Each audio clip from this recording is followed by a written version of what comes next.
우리가 함께 나눌 말씀은 시편 말씀입니다. 시편 126편 1절부터 마지막 절 6절까지 함께 나눌 텐데요. 우리 찾으시면 자리에 일어나셔서 한 절씩 교독하도록 하겠습니다. 시편 126편 1절부터 6절의 말씀입니다. 제가 먼저 읽겠습니다.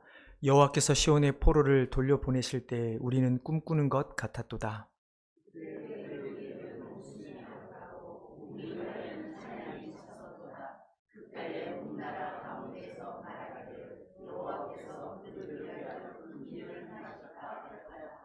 여호와께서 우리를 위하여 큰 일을 행하셨으니 우리는 기쁘도다.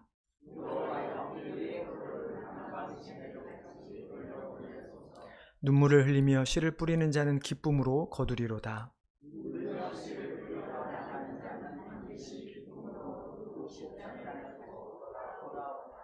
아멘. 자리에 앉아주시 바랍니다. 제가 한 번 더 기도하겠습니다. 하나님, 정말 우리가 하나님의 말씀 앞에 온전히 나아가기를 원합니다. 우리에게 말씀하여 주시옵시고 우리에게 말씀하신 그 말씀들이 우리 안에 살아있어서 우리를 움직이게 하여 주시고 또 우리를 새롭게 하여서 이 세상의 삶을 살아가는 힘을 얻고 또 이 세상을 하나님 나라로 바꾸는 일에 우리 모두가 쓰임받게 하여 주시옵소서. 감사하며 예수님의 이름으로 기도하옵나이다. 오늘 설교를 준비하면서 그동안에 제가 설교를 하면서 처음에를 어떻게 시작했나 좀 고민을 많이 했습니다. 제가 보통 설교를 준비할 때 본문을 해석하는 것보다 더 어려운 게 어떻게 시작을 하지? 서론을? 그게 항상 저에게는 고민인데 그래서 주로 봤더니 좀 우울했던 것 같아요. 맨날 그동안에 어떤 어려움을 가지고 살아계셨습니까? 어떤 어려움이 있으십니까? 주로 이런 질문들을 많이 했던 것 같습니다. 제가 최근 한 달 동안 선교를 했던 것을 보니까 지난 주일을 제외하고 제가 3번을 야곱에 대해서 설교를 했고 한 번은 다니엘에 대해서 본문을 가지고 설교를 했습니다. 그 4번의 설교를 보니까 역시 우리의 삶에서 어려움이 있고 그 어려움을 어떻게 해결하냐라는 주제였다 보니까 항상 묻는 것이 여러분 지금 어떤 어려움을 겪고 계십니까? 라는 질문이었던 것 같아요. 그래서 오늘은 좀 다르게 질문을 해보려고 합니다. 여러분 살면서 가장 기뻤을 때가 언제입니까? 여러분 언제 정말로 내가 내 마음에 정말 기쁨이 넘쳤을 때가 여러분 언제십니까?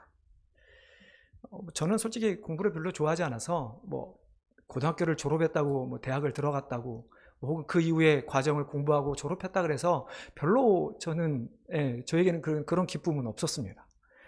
졸업식이라고 해봐야 제가 쌍둥이고 저희 큰누님이 저희랑 3년 차다 보니까 저희가 초등학교 졸업을 하면 누님은 중학교 졸업하면 고등학교 졸업 이렇게 겹치다 보니까 부모님이 졸업식을 가실 수가 없어요.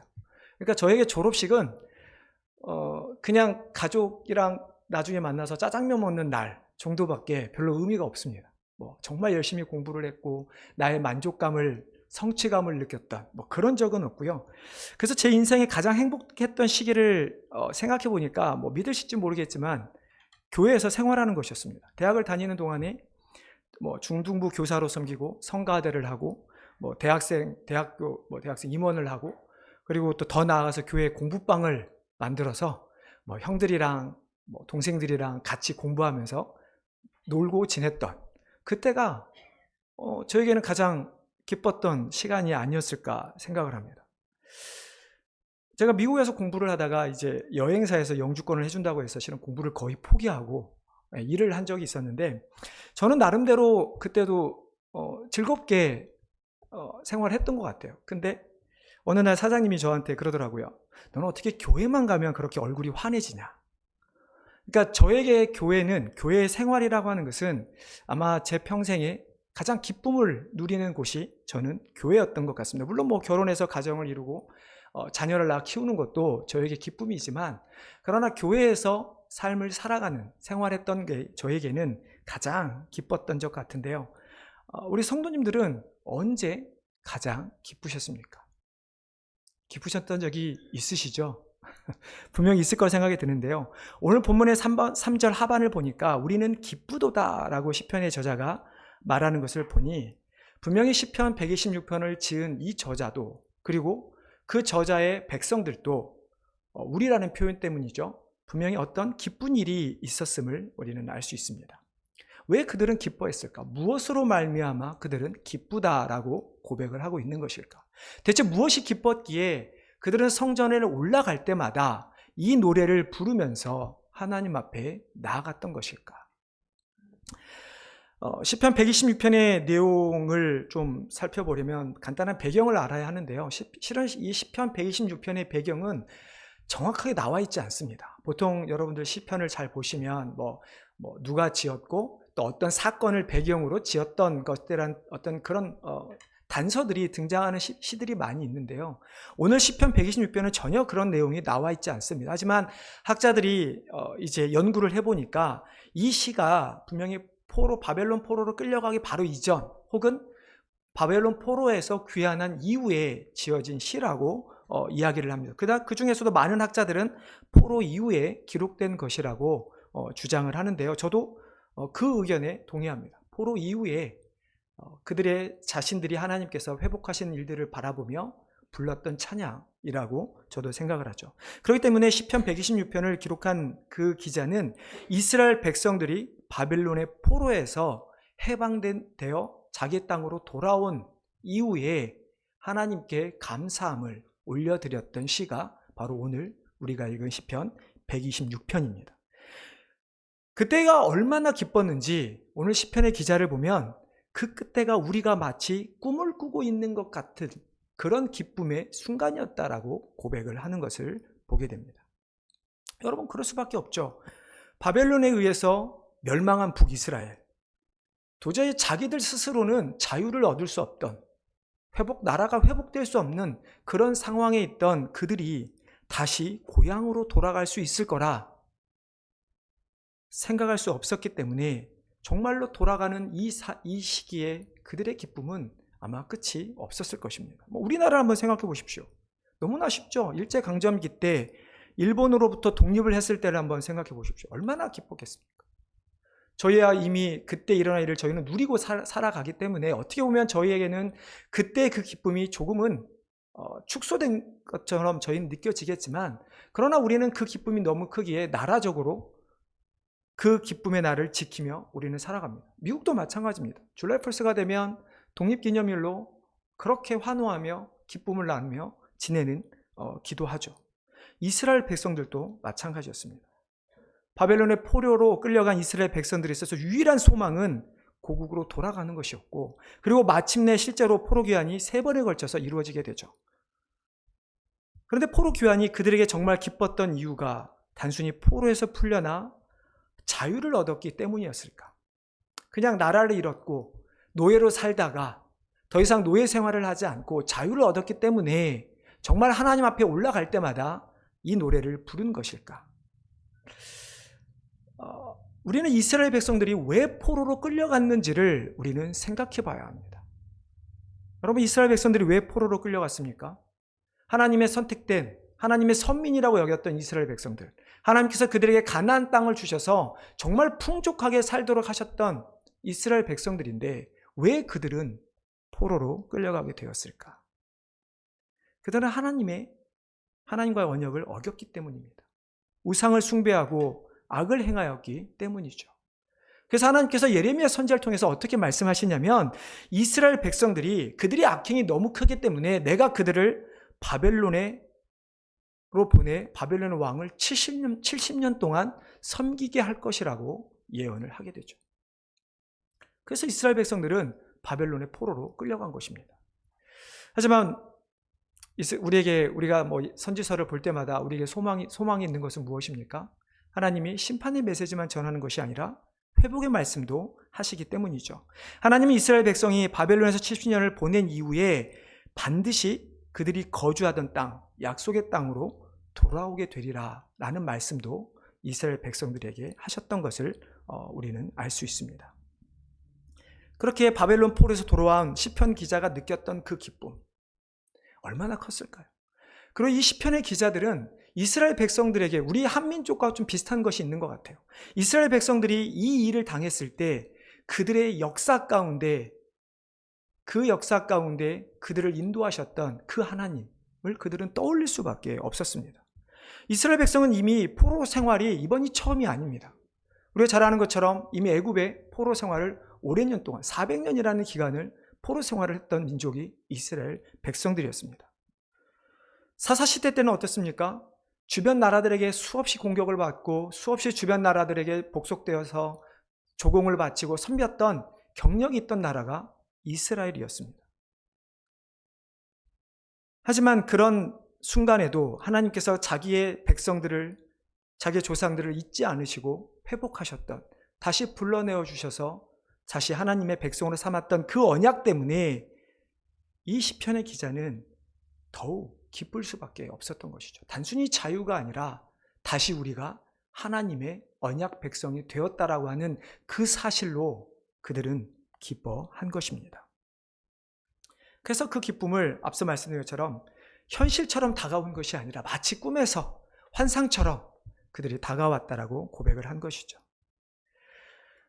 이스라엘을 향한 이 구원의 역사는 지금 우리에게도 일어났고 계속해서 이 땅 가운데 일어나고 있는 사건입니다.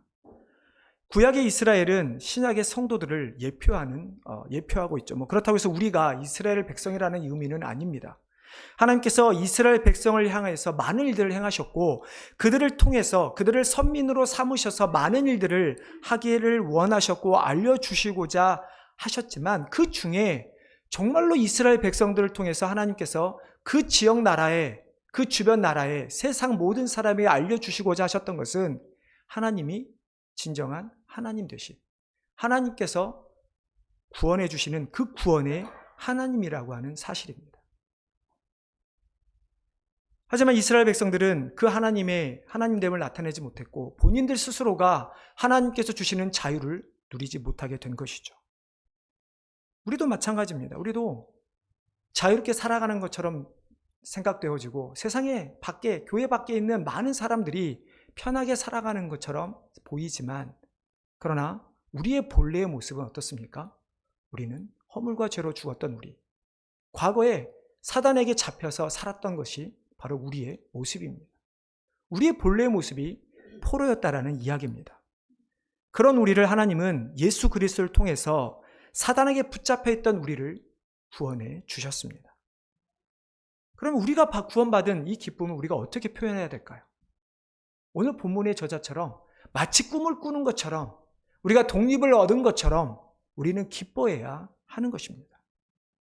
구원받은 자들이 느껴야 될 그 기쁨, 나라를 잃었던 자들이, 포로로 잡혀간 사람들이 나라를 다시 얻고 자유를 얻게 된 그 기쁨 이상의 기쁨을 우리는 누려야 하는 것이죠. 우리가 다시 좀 일제시대 생각해 보면 그 기쁨이 얼마나 기쁠까요? 여러분, 일제시대 기록에 의하면 기록마다 조금 다르겠지만 1910년부터 45년, 35년 동안에 얼마나 많은 사람들이 죽고 얼마나 많은 사람들이 끌려간지 아십니까? 그 짧은 35년 동안에 500여만 명이 목숨을 잃었고 1천여만 명이 중경상을 입거나 실종되었고 300여만 명이 각종 진용이나 징병 혹은 학병이나 위안부로 끌려갔습니다. 여러분, 홀로코스트를 아시나요? 독일이 유대인들을 학살한 사건입니다. 그 당시에 죽은 사람이 몇 명인지 아십니까? 1100만 명입니다. 여러분, 그 상황에서 자유를 얻었다. 지금 우리가 아까도 말했지만 너무 편하게 우리는 살고 있어서 이 자유의 기쁨을 우리는 어떻게 보면 잘 못 누리는 것 같지만 그러나 그 자유를 위해 나라를 잃어서 죽었던 사람들이 그렇게 많기 때문에 우리가 이 자리에 있다는 것이죠. 하지만 우리가 하나님의 은혜로 말미암아 그리스도를 통해서 구원받은 것은 단순히 그 정도의 값어치가 아닙니다. 우리가 훨씬 더 기뻐해야 할 것은 우리의 육신은 비록 이런 표현 좀 죄송한 표현이지만 노예로 살다가 죽으나 자유를 얻고 살다가 죽으나 우리의 인생은 한번 죽으면 끝입니다. 죽은 이후에 우리가 노예였던지 자유였던지 어느 것도 우리에게는 상관이 없습니다. 하지만 우리가 구원을 받았다는 것은 단순히 우리에게 한 번 살아갈 우리의 삶에서 자유를 얻은 것이 아니라 우리가 영원한 형벌, 영원한 죽음에서 우리가 영원한 기쁨을, 영원한 생명을 얻었기 때문에 우리에게 주어진 그 기쁨은 단순히 일시적인 기쁨이 아니라 영원한 기쁨이 된다라고 하는 사실이죠. 제가 앞에서 제 삶에서 기뻤던 경험을 나누었습니다. 제가 경험을 나눈 동안 여러분들도 아마 분명히 머릿속에서 각자 기뻤던 적을 떠올리셨을 것입니다. 하지만 우리의 기쁨은 그저 교회에서 좋은 사람들과 함께 있어서, 교회에서 좋은 기억이 있어서 단순히 그것 때문에 우리가 기뻐해서는 안 된다는 것입니다. 제가 아무리 대학교 때 그런 시절을 보냈다 한들 지금 그때 있던 사람들이 저와 함께 있지 않습니다. 우리에게 기쁨을 준 돈이나 혹은 육신의 고통에서 해방되었던 병고침이나 좋은 직장에 들어가는 것이나 좋은 배우자를 만나는 어떤 것도 우리에게 영원한 기쁨을 주는 것은 없다라고 하는 사실입니다.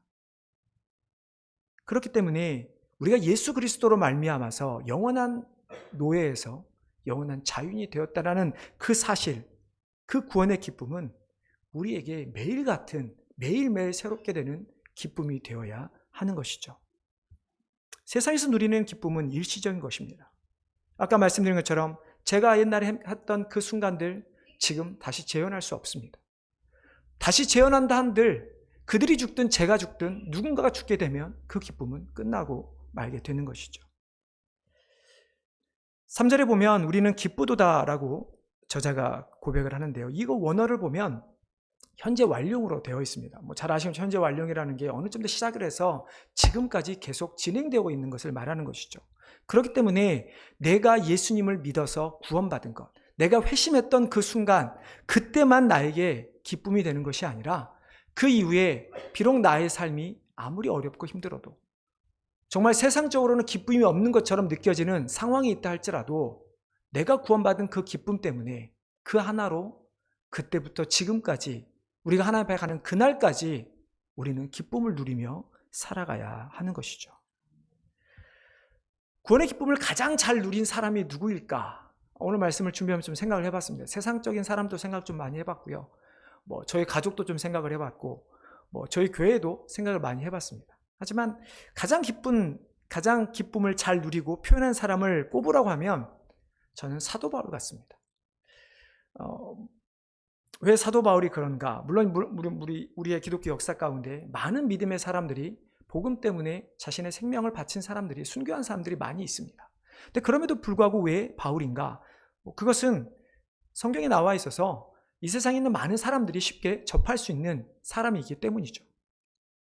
바울이 쓴 빌립보서, 여러분 빌립보서는 잘 아시는 것처럼 바울이 감옥에서 수감 중에 기록한 서신서입니다. 여러분이 한번 감옥에 갇혀있다고 생각해 보십시오. 근데 감옥에 갇혔는데 내가 나쁜 짓을 해서 진짜 마땅히 벌을 받아야 할 것 때문에 갇힌 것이 아니라 억울하게 누명을 쓰고 옥에 갇혔다고 한번 생각을 해보십시오. 여러분 어떠시겠습니까? 바울이 지금 로마에 갇혀 있을 이유가 하나도 없었죠. 그가 갇힌 것은 유일하게 복음을 전하였기 때문입니다. 우리가 성경에 나와 있듯이 바울은 로마 시민권을 가지고 있던 사람이었습니다. 재판을 거치지 않고 감옥에 가둘 수 없는 사람이었습니다. 그럼에도 불구하고 그는 어떤 불평 한마디 하지 않고 감옥에 갇혀서 빌립보 교회에 편지를 쓰고 있죠. 근데 여러분 빌립보서 주제어가 무엇인지 아십니까? 빌립보서 전체를 나타내는 주제어를 딱 하나 단어를 고르라고 하면 빌립보서의 주제는 기쁨입니다. 억울하게 누명을 써 감옥에 갇혀 있는 바울에게 빌립보서 교회 편지를 쓰는데 그 주제가 기쁨이라는 거. 여러분 이해되십니까? 빌립보서가 총 4장으로 구성된 성경인데요. 그 4장 가운데 기쁨이라는 단어가 무려 17번이나 등장을 하게 됩니다. 제가 2군데만 읽어드리겠습니다. 대표적인 구절인데요. 빌립보서 1장 3절 5절 말씀입니다. 내가 너희를 생각할 때마다 나의 하나님께 감사하며 간구할 때마다 너희 무리를 위하여 기쁨으로 항상 간구함은 너희가 첫날부터 이제까지 복음을 위한 일에 참여하고 있기 때문이라. 두 번째는 빌립보서 4장 마지막 장에 있는 말씀입니다. 4절인데요. 주 안에서 항상 기뻐하라. 내가 다시 말하노니 기뻐하라. 감옥에 갇힌 바울이 내가 너희를 생각할 때마다 나는 기쁨이 넘치고 너에게 원하는 것 또한 기뻐하라고 하는 이 바울의 모습. 왜 기뻐합니까? 왜 바울이 기뻐하고 왜 성도들에게 기뻐하라고 명령합니까? 내 안에 그리스도가 있기 때문에, 그리스도로 말미암아 구원을 받았기 때문에, 너희들이 내가 전한 그 복음에 참여하고 있기 때문에, 믿고 있기 때문에 내가 기뻐할 수 있다라고 고백하는 것입니다. 여러분, 그런 기쁨을 누리신 적이 있습니까? 세상의 것들이 아니라 누군가 내가 전한 복음 때문에 정말 그 사람이 변화되어서 예수님 앞에 나오는 그것으로 말미암아 여러분 기쁨 누리신 적이 있으십니까? 그러면서 바울은 4장에서 하는 것이 너희가 그렇게 주 안에서 있기 때문에 주 안에서, 그리스도 안에서 기뻐하라고 이야기하는 것입니다. 바울은 동일하게 너희가 주 안에서 기뻐하라는 그 말씀은 단순하게 너희가 예수에서 믿으니까 그 안에서 기뻐하라는 이야기가 아니라, 너희가 예수 그리스도 안에 있기 때문에 주님께서 명령하신 그 사명, 내가 너에게 보여줬던 그 모습 가지고 너희도 기뻐하라고 하는 말씀을 하고 있는 것이죠. 우리의 기쁨은 이런 기쁨이 되어야 합니다. 내가 구원받은 것이 기쁨이라고 하면 그 기쁨을 나눔을 통해서 누군가가 다시 하나님 앞에 나오는 모습을 보며 우리가 기뻐해야 하는 것이지, 내가 구원을 받고 구원받아서 나를 구원하신 하나님, 나의 삶에서도 여전히 복을 주시옵소서, 그래서 그 복 주신 것 때문에 우리의 삶에서 기쁨이 있어서는 안 된다는 이야기죠. 물론 하나님께서 우리의 삶에서 채워주시기에 감사해야 합니다. 하지만 진정한 기쁨은 그런 것들이 아니라 유일한 복음, 예수 그리스도의 이 복음으로 말미암아 내가 구원받고, 복음 때문에 다른 누군가가 구원받아 하나님 나라가 이 세상에서 확장되어 가는 그것 때문에 우리는 기뻐해야 하는 것이죠. 그래서 우리는 정말로 우리가 믿을 뿐만 아니라 교회를 바로 세우는 일에 최선을 다해야 하는 것입니다. 오늘 우리 집사님도 기도를 정말 그 주보인 내용으로 참 기도를 잘해 주셨는데요. 정말 우리가 해야 될 것이 무엇인가? 말씀에 순종하고 온전히 예배를 드리고 기도함으로 말미암아 하나님 앞에 이 교회를, 나를 하나님이 원하시는 성도 교회로 세워가는 것, 그것이 우리의 사명인과 동시에 우리의 기쁨이 되어야 하는 것입니다. 그러한 기쁨을 누렸던 시편 기자가 이제 하나님께 기도하는 것을 보게 됩니다. 우리 4절 말씀인데요, 한번 같이 읽어보겠습니다. 4절입니다. 읽겠습니다. 여호와여, 남방 시대들 같이 돌려보내소서.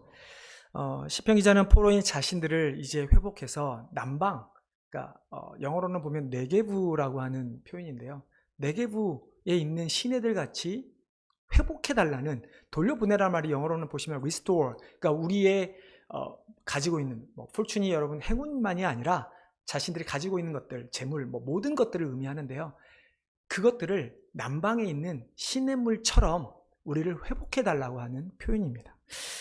이 네게부라고 하는 단어는 실은 그냥 전체적으로 팔레스타인의 남부 쪽 전체 지방을 나타내는 단어입니다. 어떤 특정한 예를 들어 우리가 해리스버그처럼 그런 도시만을 나타내는 것은 아니고요.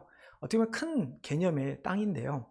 이 네게부라고 하는 것이 대체 어떤 땅이길래 시편의 기자가 네게부에 있는 시내들처럼 우리를 회복해달라고 하는 기도를 하고 있는 것일까? 네게부라고 하는 이 땅은 우리가 성경에 많은 곳에서 등장을 합니다. 하지만 제 생각에는 이 땅이 처음으로 등장한 곳을 좀 살펴보면 우리가 쉽게 이해할 수 있을 것 같습니다.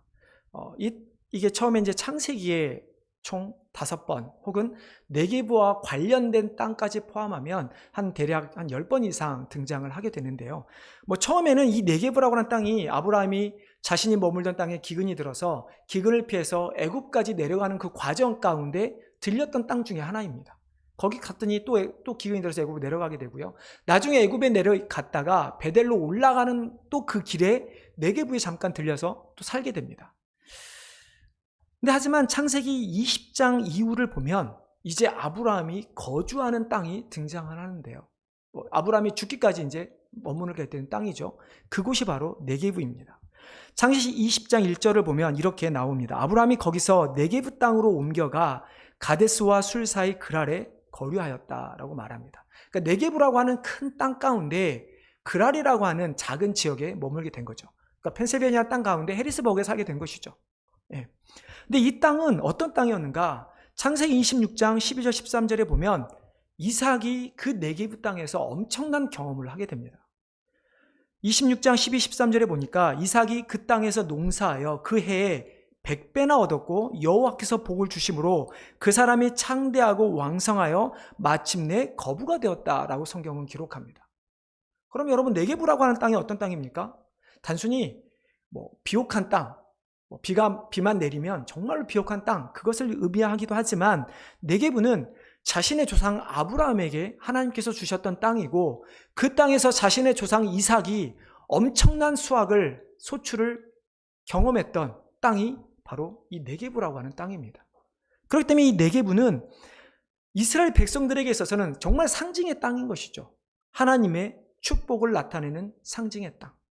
그러기에 지금 시편 기자가 자신들을 이스라엘 백성을 위해 기도할 때 하나님 우리를 회복하시되 우리를 네게브에 있는 시내처럼 회복해달라고 하는 이 표현은 하나님 우리에게 다시 축복을 주시옵소서, 우리의 하나님이 하나님 되기를 원합니다라고 하는 고백인 것입니다. 단순히 자유를 얻는 것만이 아니라 과거에 하나님께서 우리 백성들을 향해 아브라함을 택하셔서 언약을 주셨던 것처럼 지금 포로에서 귀환한 이 힘없는 백성들을 하나님 다시 하나님의 백성으로 삼아달라, 회복해달라고 하는 고백의 기도인 것입니다.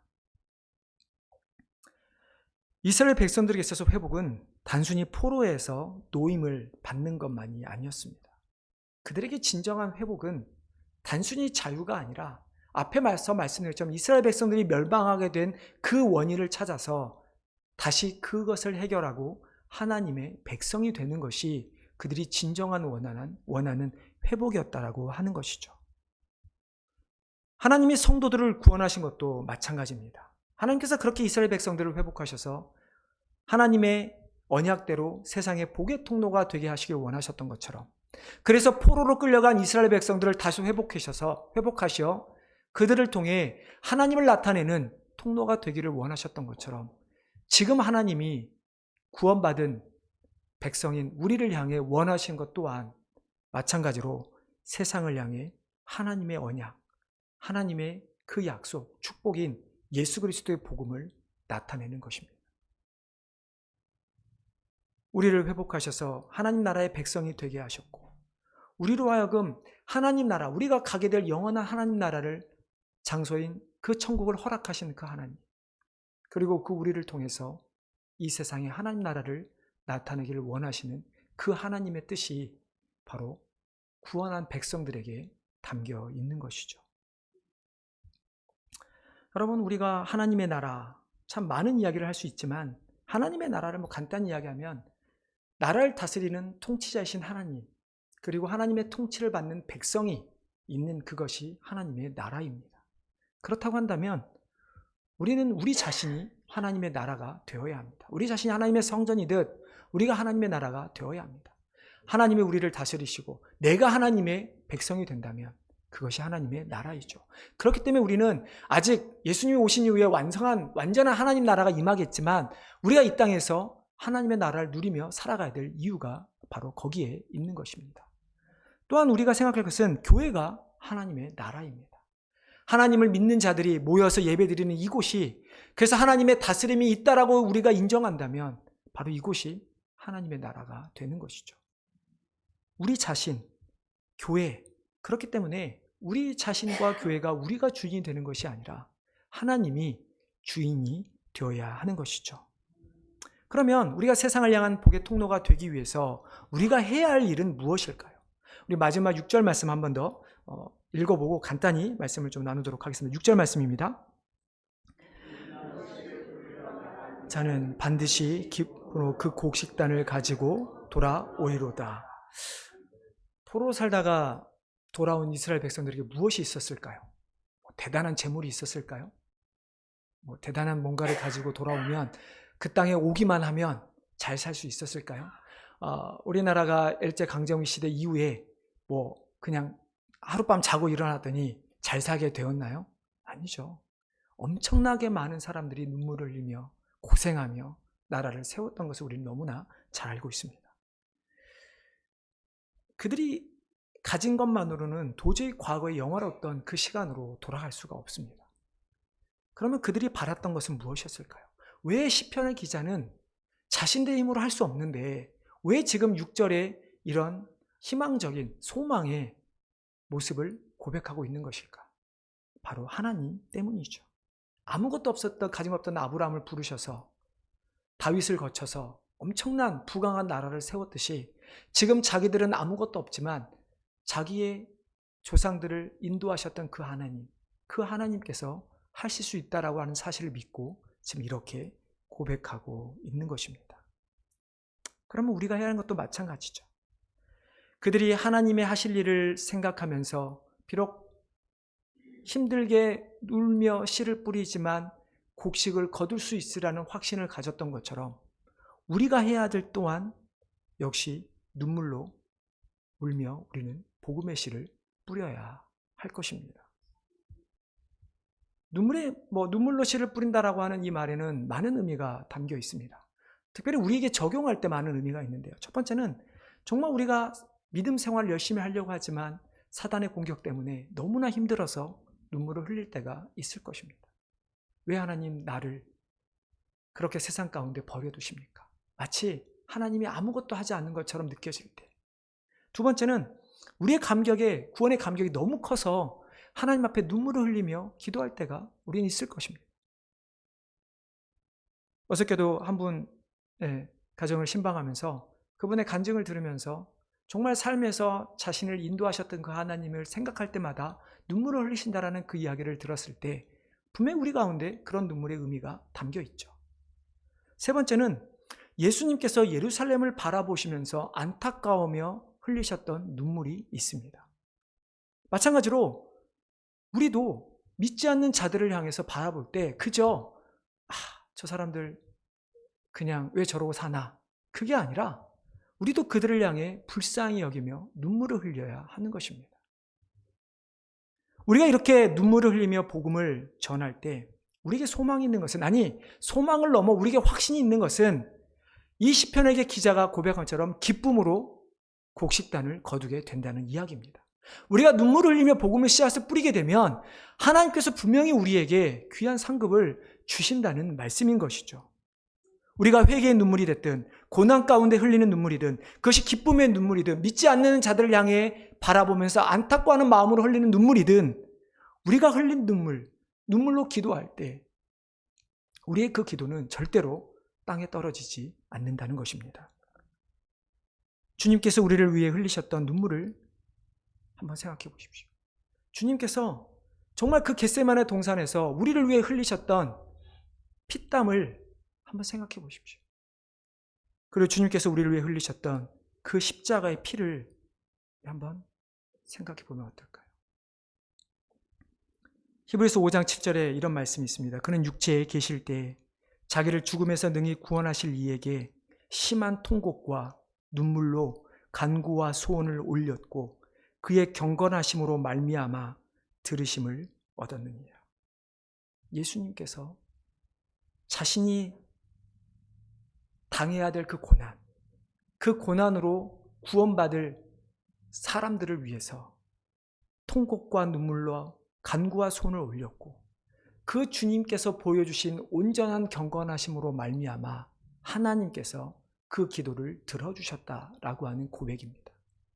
여러분, 저는 우리의 기도가 우리가 해야 될 것이 이런 기도가 되기를 원합니다. 이러한 자세가 되기를 원합니다. 우리가 어떤 식의 종류의 눈물인지는 모르겠지만 제가 앞에 말씀드렸죠. 어떤 종류는 모르겠지만 정말 우리가 하나님 앞에 눈물로 기도할 때 하나님께서 우리의 가운데 있는 눈물로 기도하는 우리 성도들의 경건함, 하나님을 향한 신실함, 그 믿음을 가지고 기도한다면 하나님께서는 분명히 우리의 기도를 응답해 주실 것입니다. 우리가 그렇게 우리 모든 성도들이 교회가 눈물로 기도하며 복음의 씨를 뿌림으로 말미암아 귀한 열매 맺어가는 우리 성도님 되시기를 주님의 이름으로 축원합니다. 하나님 감사합니다. 우리를 구원하셔서 우리에게도 정말 세상에서 맛볼 수 없는 혹은 일시적으로 끝나지 않을 영원한 정말 진정한 기쁨을 주시니 감사를 드립니다. 하나님, 우리의 삶에서 어떠한 어려움이든 어떠한 모습이든 어떠한 누구든 어떠한 것으로든 사단이라 할지라도 우리에서 그 기쁨을 빼앗지 못하게 하여 주시고 우리가 정말 그 기쁨으로 누리며 살아가는 주의 귀한 백성들 되게 하셔서 이 땅 가운데 승리하는 주의 백성들 되게 하여 주시옵소서. 감사하며 예수님의 이름으로 기도하옵나이다.